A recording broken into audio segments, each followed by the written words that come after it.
할렐루야, 2025년 2월 13일 목요일 아침입니다. 지난밤도 잘 주무셨나요? 성도님들을 찾아가는 말씀 하루에 한 장, 새벽 말씀은 창세기 25장입니다. 복 있는 사람의 인생의 결말은 어때야 될까? 예전에 성가대 지휘자 선생님이 아버지에게 좋은 LP판을 선물해 주셨습니다. 그러나 전축이라는 것이 없어서 그냥 모셔만 두었죠. 그때는 들을 만한 여유도 생활의 여유도 없었고 그게 뭔지도 잘 몰랐던 것 같아요. 그 후에 심지어 CD 플레이어도 없었어요. 좋은 것을 받았지만 이렇게 플레이를 할 적이 없었어요. TV면 좋겠죠. TV 있는 것만으로도 감사했죠. 근데 유학을 준비하면서 학생 비자를 받기 위해서는 학비를 지원하겠다는 부모님의 통장, 얼마가 들어있는지 그 돈을 증명해야 했어요. 당연히 없었죠. 그때 저희 집의 제일 고가는 TV였습니다. 그러면서 어린 나이에 정말 물려줄 것이 TV밖에 없냐고 비아냥거린 적이 있었죠. 그런데 미국에서 공부도 하고 살고 있는 것을 보면 참 신기하죠. 아마도 다들 이런 경험들은 있으셨을 것 같아요.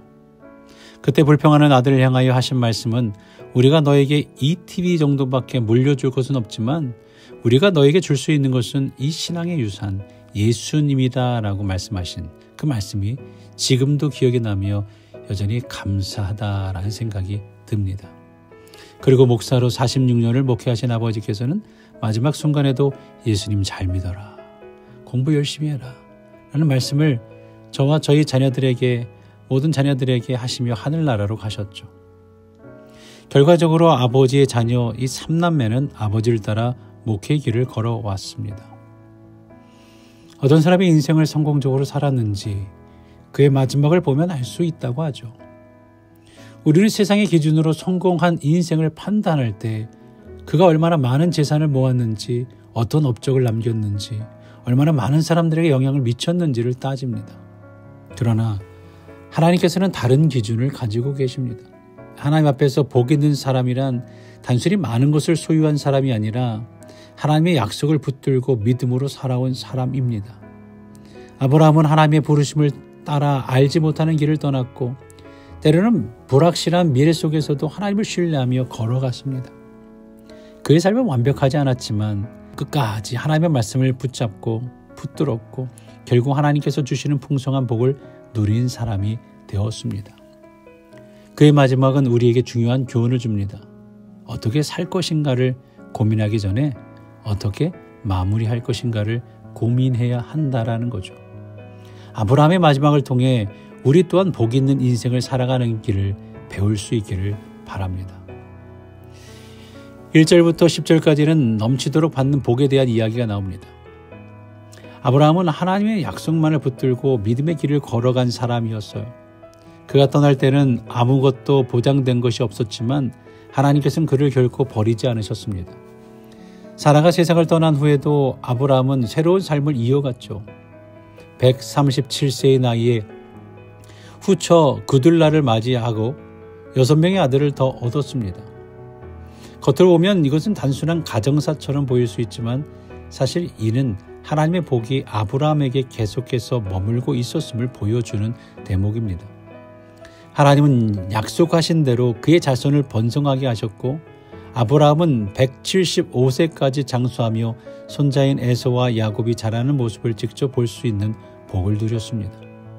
아브라함이 75세에 하나님의 부르심을 받았을 때 그는 이후 100년을 더 살며 하나님의 약속이 이루어지는 것을 경험하게 될 줄 몰랐을 겁니다.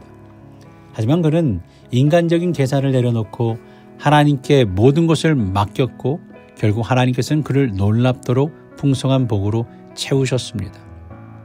믿음의 사람에게 주시는 하나님의 복은 단순히 물질적인 것만이 아니라 하나님의 언약이 이루어지는 기쁨을 보는 축복입니다. 두 번째로 후손에게 물려주는 복에 대해 11절에서 18절까지 나옵니다. 아브라함이 죽은 후 그의 장례를 치른 사람은 이삭과 이스마일이었습니다. 이 장면은 단순한 가족사가 아니라 하나님의 언약과 섭리가 어떻게 이루어지는지를 보여주는 거죠. 아브라함이 떠난 후 하나님께서는 이삭에게 복을 주셨습니다. 이는 이삭이 언약의 계승자로 하나님께 인정받았음을 의미합니다. 그러나 하나님께서 복을 주신 것은 이삭뿐만이 아니었습니다. 이스마엘도 하나님께서 약속하신 대로 번성케 하셨고 12 지도자를 통해 창세기 17장 20절을 보니까 한 민족을 이루게 하셨어요. 여기서 중요한 교훈이 있습니다. 아브라함의 후손들이 받은 복은 단순히 조상인 아브라함으로부터 물려받은 것이 아니라 하나님께서 주신 것이었어요. 우리가 신앙 안에서 자녀들에게 남겨야 할 가장 중요한 것은 물질적인 유산이 아니라, 그것도 있으면 좋겠지만 하나님이 주신 복을 이어받게 하는 것이라는 거죠. 하나님의 복을 이어받게 해야 돼요. 부모가 할 일은 재산을 남겨주는 것이 아니라 하나님을 신뢰하는 믿음의 유산을 물려주는 겁니다. 아브라함의 후손들에게 남긴 가장 큰 유산은 그가 믿음으로 걸었던 삶이었습니다. 이삭도 이스마엘도 각자의 삶에서 하나님의 복을 누리게 되었던 것은 아브라함이 하나님과 동행하는 삶을 살았기 때문입니다. 믿음의 부모는 다음 세대에게 단순한 축복이 아니라 하나님께서 주시는 복된 참된 복을 전달해주는 사람이 되어야 합니다. 한 사람이 남긴 마지막 흔적은 그 사람의 삶 전체를 보여주죠.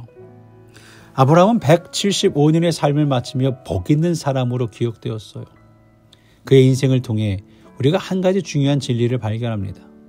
믿음으로 사는 자는 결코 하나님의 복을 놓치지 않으며 그 복은 다음 세대에도 이어진다는 거죠. 우리는 무엇을 남기며 살아가야 할까요? 세상은 재물과 업적을 남기는 것을 중요하게 여기지만 신앙인은 하나님이 주신 복을 다음 세대에 전달하는 역할을 해야 합니다. 그것이 곧 믿음의 유산을 남기는 삶이죠. 아브라함이 하나님의 약속을 붙들고 걸어갔던 것처럼 우리도 믿음의 길을 걸어가야 합니다. 우리가 남길 가장 소중한 유산은 하나님을 신뢰하는 믿음과 순종의 발자취입니다. 그렇게 살아갈 때 우리도 아브라함처럼 복 있는 사람으로 우리의 인생을 마무리하게 될 것입니다. 미네소타 연합감리교회 모든 성도님들이 하나님을 신뢰하며 살아감으로써 그분께서 주시는 참된 복을 누리고 우리 후손들에게도 믿음의 유산을 남기는 삶이 되시기를 간절히 축복합니다.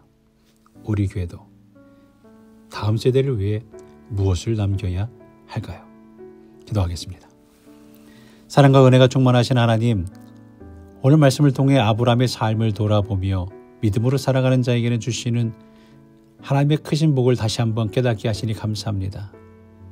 아브라함이 하나님의 약속을 믿고 걸어갔던 것처럼 우리도 우리의 계산과 생각을 내려놓고 오직 하나님만을 신뢰하는 믿음의 삶을 살게 하옵소서. 우리의 인생이 세상의 기준이 아니라 하나님 앞에서 복 있는 사람으로 기억되게 하시고 마지막 순간까지 하나님과 동행하는 삶이 되게 하옵소서. 하나님, 우리가 후손들에게 물려줄 것은 물질이나 세상의 유산이 아니라 하나님께서 주신 믿음의 복임을 깨닫게 하시고 다음 세대가 주님을 더욱 사랑하며 믿음 안에 살아갈 수 있도록 우리의 삶을 사용하여 주옵소서. 우리의 가정과 교회가 아브라함처럼 하나님을 경외하며 믿음의 유산을 남기는 공동체가 되게 하여 주옵소서. 이제 우리의 남은 인생이 하나님을 더욱 의지하며 하나님께서 주시는 복을 누리고 흘려보내는 삶이 되기를 간절히 원합니다. 우리가 그렇게 살아가게 하여 주옵소서. 예수 그리스도를 따르는 삶이 가장 복됨임을 늘 기억하며 우리의 발걸음을 주님께서 인도하여 주옵소서. 모든 영광을 주님께 올려드리며 우리를 영원한 생명의 복으로 이끄시는 예수 그리스도 이름으로 기도드렸사옵나이다. 아멘.